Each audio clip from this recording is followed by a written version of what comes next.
This is a video on using the LibreTexts calculator and exploring statistics. The question states, the data below show the number of pets that a group of people have owned. Use the LibreTexts calculator to find the relevant statistics. And the data we have are 4720559, etc.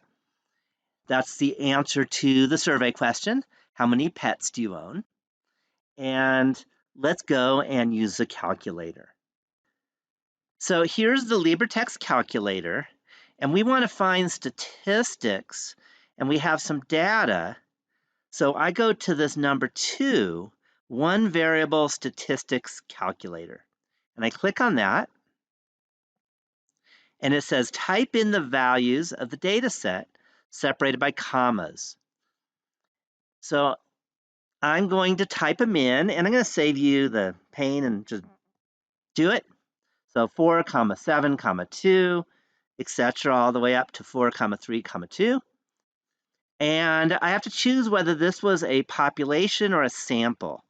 This was from a sample collected, so I'm going to click Sample Standard Deviation. And I hit Calculate, and that's all there is to it. And it gives me all the statistics that I'm interested in. So the first thing is the mean, often called the average. So kind of on average, the sample has 3.625, or on average, these people have around 3.6 pets per person. The minimum is 0, so that's the smallest number of pets someone has. The first quartile is 2. What that means is that if you look at the bottom 25% of the data, then the upper bound for that bottom 25% is 2 pets. The median is 3, so that means that if you order all the people in terms of how many pets they have, then the person in the middle will have 3 pets, half below, half above. Q3 is the third quartile, and that's 5. That's similar to the first quartile, but what that means is that 75% lie at or below that value 5. The maximum is 9, so that means that the highest number of pets anyone had in the group was 9 pets. The standard deviation was about 2.6, and that is kind of like an average distance from the mean.